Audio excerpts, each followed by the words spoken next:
বামে নানান মতে কত দলাদলি, তবু সবার চোখে স্বপ্ন একটাই, সুন্দর জীবন গড়ব সবাই। কেউ বা ধর্মে বেধর্মে, কেউ এক সাগরে আজ তুলেছে ঢেউ।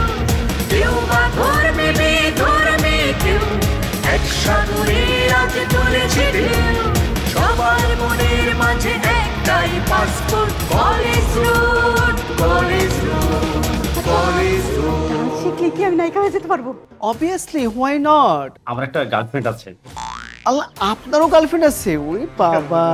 যদি সুযোগ পাইতাম সালমান শাহর সাথে একটা সিনেমা করতাম, তাহলে তো বড় নায়িকা হয়ে যেতাম। এখন প্রশ্ন কর, কেন থাপ্পড় খেলি? প্রশ্ন কর, কেন থাপ্পড় দিলাম? জিজ্ঞেস করলে কি হইব আপা? তাতে কি মারা বন্ধ হইব? আপা, আপনি কি আমাকে ডাকছেন? রকেট, জি আপা। তোমার সঙ্গে টগরের আবার কি ঝামেলা হয়েছে? টগরের সাথে আমার ঝামেলা না বাবা, আমার তো কোনো ঝামেলা হয় নাই।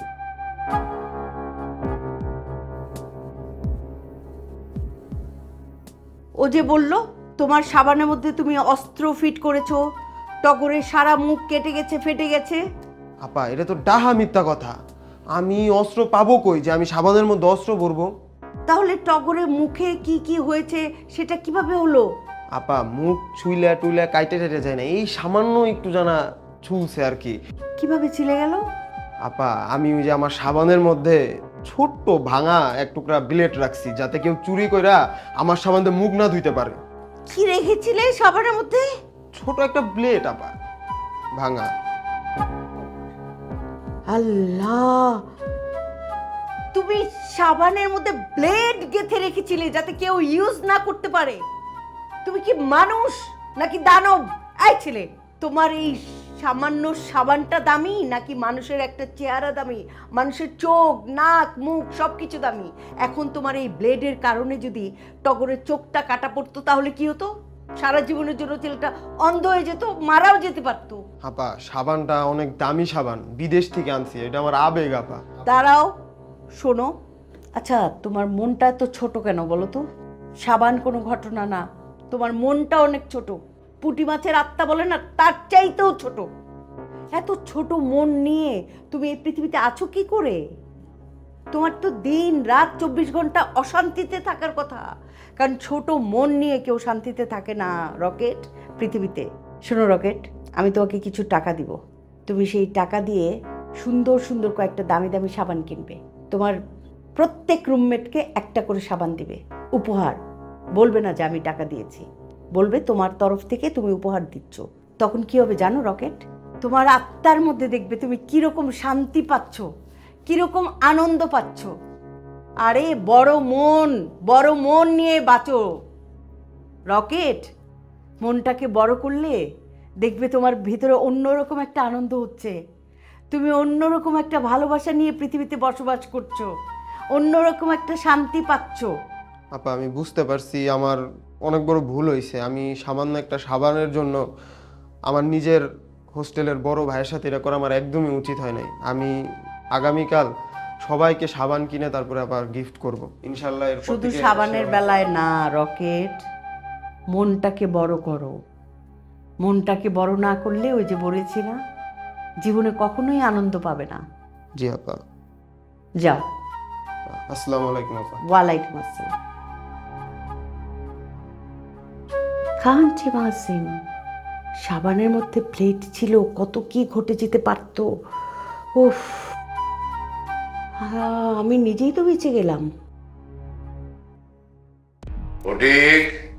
স্যার, স্যার, আজকে তুই পল্টনের সাথে দেখা করবি। আপনার সঙ্গে দেখা করতে? এই তো আগ বাড়ায় কথা বলে তো তুমি একেবারে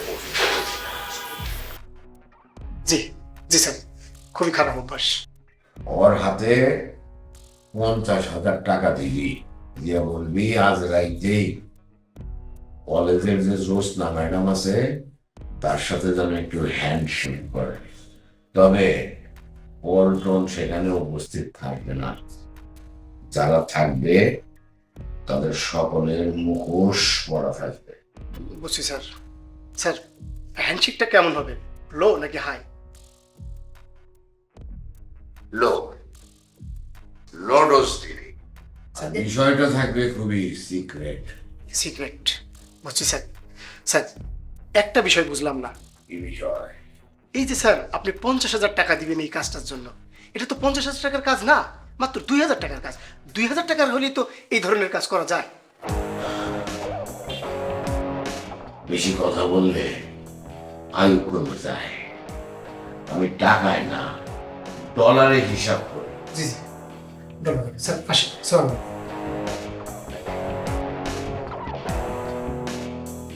ব্যাকেল টাইপের বলদ, টাইপ দেওয়া লাগবে। এই রিভা, তুই যে ভিডিও টিডিওগুলো করিস, তো কত ডলার আসে? এখনো তো এভাবে কোনো ডলার টলার আসে না, তবে মাঝে মাঝে 2-1 সেন্ট আসে, এসে আবার চলে যায়। তো তুই যখন ডলার তো দূরে থাক, টাকাই পাস না, তুই লাইভ করিস কেন? করি যাতে টাকাগুলো আসে, এই জন্যই তো। তুমি একটা কাজ করো, আমার থেকে টিউশন। আরে আফারা, এতগুলা কাপড় দিছেন, এতগুলা কাপড় কি আমি ধুইতে পারি? হ্যাঁ, আমার কি মানুষ মনে হয় না, কি এলিয়েন মনে হয়? কেন পাপি আপা, কি হয়েছে তোমার? তোর তো মানুষই মনে হয়, এলিয়েন তো মনে হয় না। মানুষ যদি মনে হয় তাহলে আপনি শনিবার 2টো কাপড় দিবেন, আর আপনি রবিবার 2টো কাপড় দিবেন ধুইতে, আর আপনি বৃহস্পতিবার 2টা কাপড় ধুইতে দিবেন। থাকলো কি মঙ্গল, বুধ আর শুক্র, এই 3 দিনে অন্য যারা আছে তাদেরকে 2টো করে কাপড় ধুইতে দেবেন। এর বেশি কাপড় আমি ধুইতে পারবো না। এর বেশি যদি কাপড় ধোয়া লাগে তাহলে আপনারা ওয়াশিং মেশিন এনে দেবেন। কি কথা কি ক্লিয়ার নাকি কোনো ভেজাল আছে? তাহলে পাপি আপা, তুমি কাপড় না কাচলে কে কাচবে? আপনাদেরটা আপনারা ধুইবেন।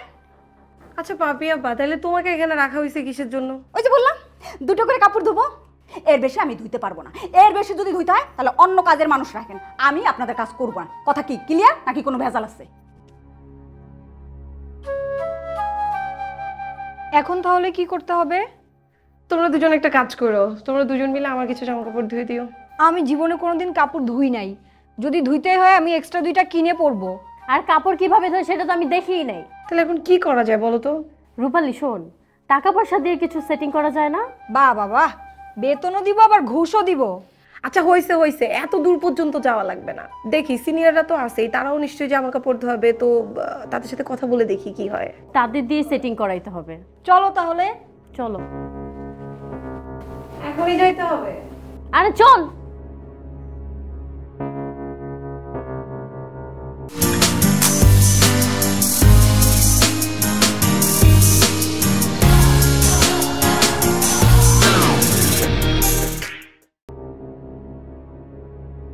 কি ফটিক ভাই, এত তাড়াহুড়া করে ডাকছেন, কি ব্যাপার? আছেন কেমন? আছি, ভালো আছি। আপনি ভালো আছেন? আমি ভালো আছি। এখন বলেন কি বিষয়? বিষয়টা হলো জ্যোৎস্না ম্যাডাম। আজকে রাতের মধ্যে জ্যোৎস্না ম্যাডাম যেখানেই থাক না কেন তার সঙ্গে একটু হ্যান্ডশেক করতে হবে। তবে মনে রাখতে হবে হ্যান্ডশেকটা যেন হাই কোয়ালিটি না, একটু লো কোয়ালিটি হবে, লো ডোজ। শেষে তার একটা বিষয় মনে রাখতে হবে, এই হ্যান্ডশেক করার সময় অবশ্যই আপনি থাকবেন, আপনার লোকজন থাকবে, মুখোশ পরা, সিক্রেট বিষয়। ঠিক আছে? এই যে ডোজ।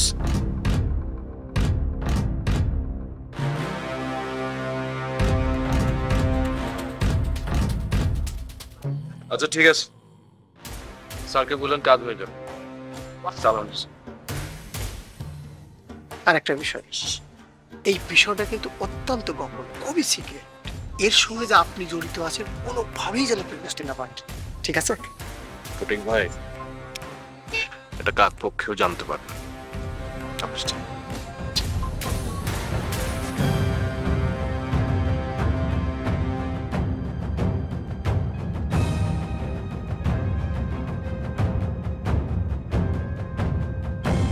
পাপি আপুকে আজকে কনভিন্স করে ফেলি, একটা সেটিং করতেই হবে।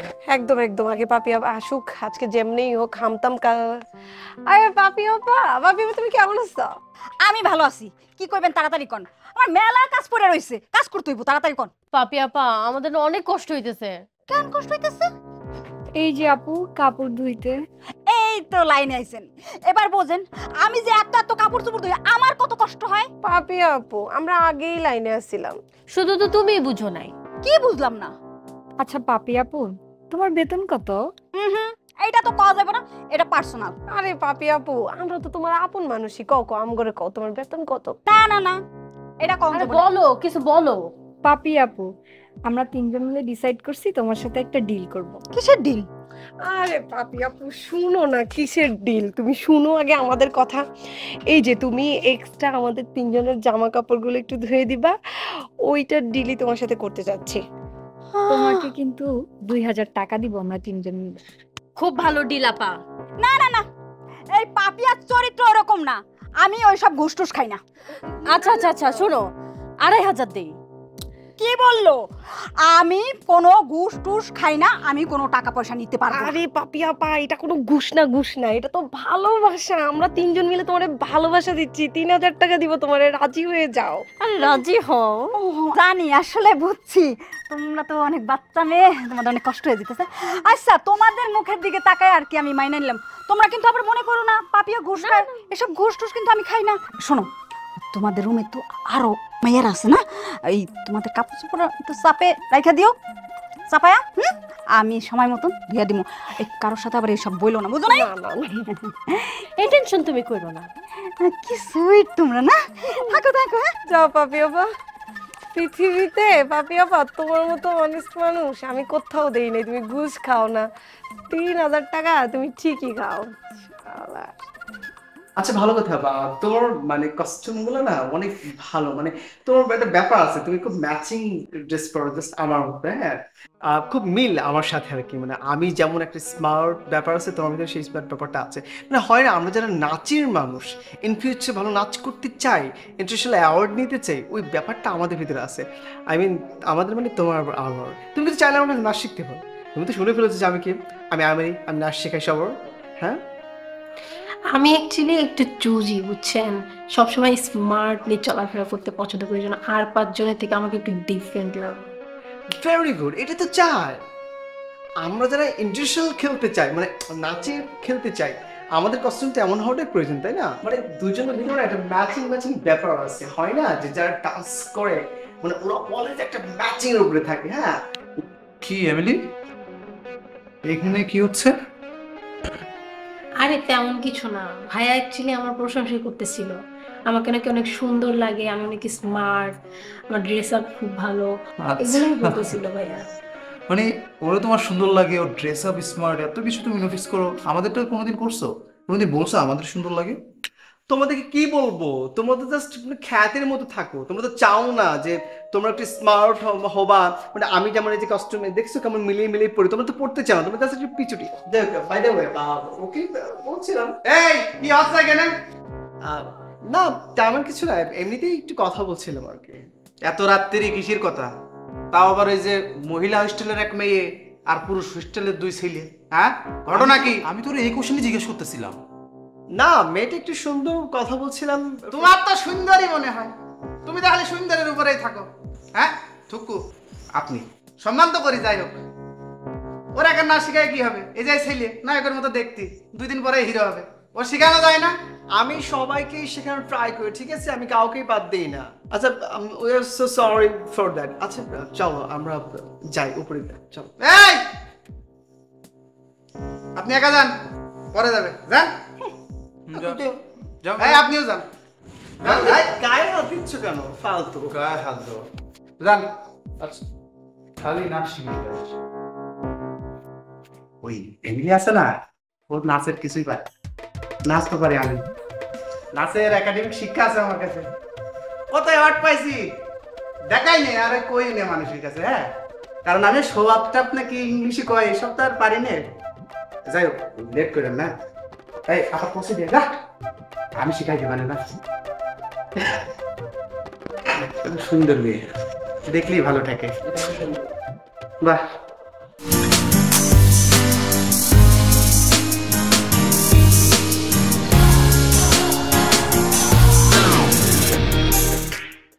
আমি বজলুল হাকিম খান। এই ঢাকা শহরে আমার অন্তত 10টা অফিস আছে, শত শত কর্মচারী আমি নাকের দড়ি দিয়ে ঘুরে বেড়াই। এত বড় প্রতিষ্ঠান আমি কেমনে চালাই? আমার হিসাব টাকায় হয় না, প্রতি মিনিট ডলারে হয়। হ্যাঁ, আমার এই প্রতিষ্ঠান আমি কি হাওয়া দিয়ে চালাই না, আমার লোক আছে। আপনি আমার ব্যবসায়িক পার্টনার, সেই কারণে আপনি জানেন না আমি ভেতরে ভেতরে কতটা ভয়ঙ্কর মানুষ। আপনি এক লোকের কাছ থেকে 18 কোটি টাকা অ্যাডভান্স নিছেন। আপনি যে 18 কোটি টাকা অ্যাডভান্স নিলেন, কার কাছ থেকে নিলেন সেটা কি আপনি আমাকে জানাইছেন? আপনি আমার অ্যাকাউন্টে টাকা না ঢুকাইয়া আপনার কাছে টাকাটা রাইখা দিলেন কেন? আমি আপনাকে বলতেছি 10 মিনিটের মধ্যে আপনি আমার অ্যাকাউন্টে পুরো ব্যালেন্সটা ট্রান্সফার করবেন, তা নইলে আমার ভিতরের যে রূপ সেটা আপনি আমাকে বাদ করতে বাধ্য করেন না। কথাটা ফাইনাল।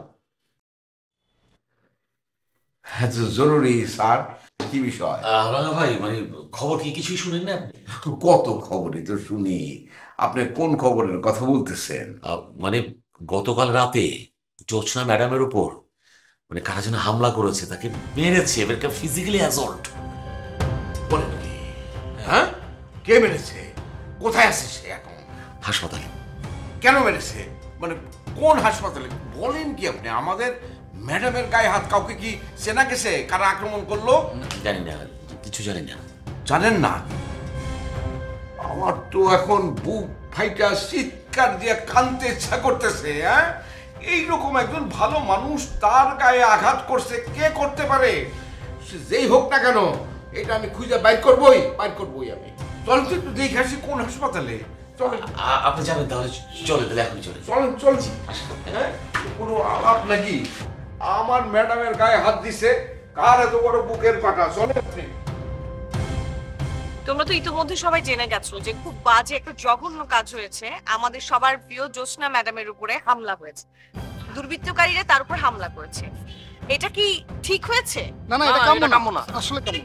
আমি ব্যক্তিগতভাবে অনেক কষ্ট পেয়েছি আপু। এটা কষ্ট লাগারই বিষয়, আমাদের সবার ভীষণ কষ্ট হচ্ছে। আমি আর আরশি ম্যামকে দেখতে গিয়েছি এবং ম্যামের কাছ থেকে পুরো ঘটনাটা শুনে যেটা বুঝতে পারলাম যে এর পেছনে একটা বড় ধরনের চক্রান্ত আছে। কিন্তু কে বা কারা এর পেছনে আছে, কারা করছে এই চক্রান্ত, এটা বের করার দায়িত্ব কর্তৃপক্ষের। এখন পর্যন্ত কর্তৃপক্ষ চুপ, মনে হচ্ছে কোনো ঘটনাই ঘটেনি। কিন্তু তারপরও আশার বিষয় হচ্ছে পুলিশ বাদী হয়ে মামলা করেছে। মামলার অগ্রগতি হলে আমরা জেনে যাব যে কে বা কারা এর চক্রান্তের পিছনে ছিল। আইনের প্রতি আমার আস্থা আছে। আমি বিশ্বাস করি যে সঠিক তদন্তের মাধ্যমে আইনের আওতায় আমরা সন্ত্রাসীদেরকে আনতে পারব। আর কোনো কারণে যদি এর ব্যতিক্রম হয় তাহলে আমরা সবাই রাজপথে নামব। তোমরা কি বলো সবাই? ইনশাআল্লাহ আমরা সবাই আপনার পাশে আছি আপু। আমরা সবাই নামবো আপু। কিন্তু আপু আমার তো অনেক ভয় লাগতেছে। আরে তোমার ভয়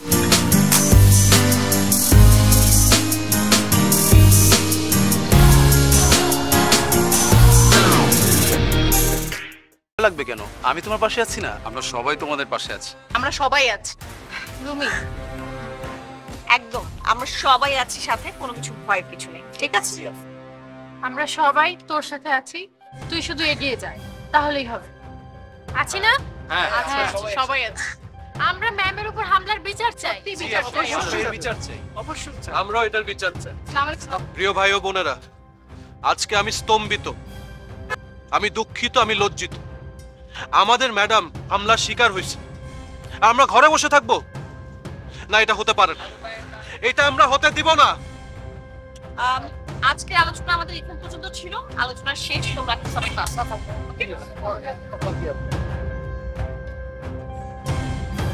মা, জোৎস্না ম্যাডাম রে আমার যা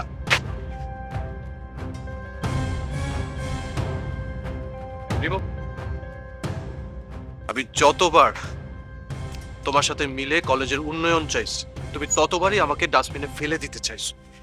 কিন্তু কেন? আমি আপনাকে আগেও বলেছি, শাসক আর শোষিতরা কখনোই এক হতে পারে না। আর কি যেন ডাস্টবিনের কথা বলছিলেন? ও হ্যাঁ, ডাস্টবিনের জিনিস তো ডাস্টবিনেই মানাই, তাই না? মামা ভালোই হইলো, রিমু পল্টন রেবেল দিল না, এটা কিন্তু আমগুলো লেগে প্লাস পয়েন্ট। ওকে একটা কঠিন প্ল্যান মনে করছে বেচতে গেল। এইবার আমরা একটা সেই লেভেলের প্ল্যান করা নাই। এমন একটা প্ল্যান করতে হইব যাতে সব সাইজ হয়ে যায়। চল ভাই, এত বড় কথা ভাই, এক শুনে যাবো না। না থাক।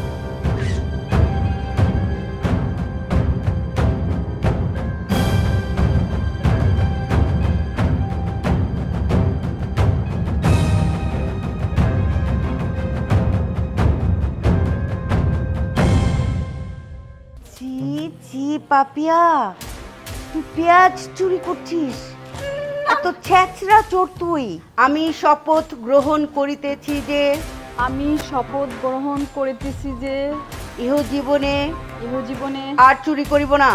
কার এত বড় সাহস যে আমাদের জ্যোৎস্না ম্যাডামের গায়ে হাত দিছে? এটা আমি কোনোভাবে বরদাস্ত করব না। স্যার কেমনে পারে এত সুন্দর অভিনয় করতে? কেউ শিক্ষক, কেউ শিক্ষার্থী, কেউ থাকে হোস্টেলে, কেউ বা হলে, যে যেখানে থাকি সব কিছু দিয়ে ফাঁকি ছুটে আসি আমাদের এই রাস্তায়। আমাদের